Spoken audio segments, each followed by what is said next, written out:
നമസ്തേ. ജയകുമാർ ശർമ്മ.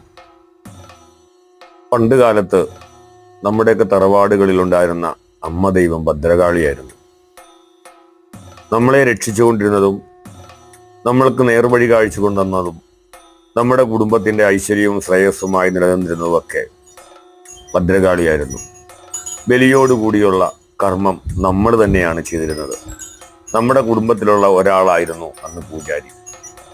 എന്നാൽ കുറച്ചു നാളുകൾക്ക് ശേഷം നമ്മൾ ജ്യോതിഷനെ വിളിച്ച് പ്രശ്നചിന്ത നടത്തുകയും ആ പ്രശ്നത്തിൽ നമ്മൾ കാണുന്നത് ഭദ്രകാളിക്ക് പകരം ദുർഗയായിരിക്കും. അങ്ങനെ അവരുടെ ചാർട്ട് അനുസരിച്ച് നമ്മൾ അവിടെ പ്രതിഷ്ഠ നടത്തും. അതോടുകൂടി നമുക്ക് പിന്നെ അങ്ങോട്ടുള്ള പ്രവേശനം നിഷേധിക്കപ്പെടും. പിന്നെ അത് താന്ത്രിക സംവിധാനത്തിലേക്ക് മാറും. അങ്ങനെയാണ് പല കുടുംബവും കുലമറ്റുപോയത്. ശ്രദ്ധിക്കും.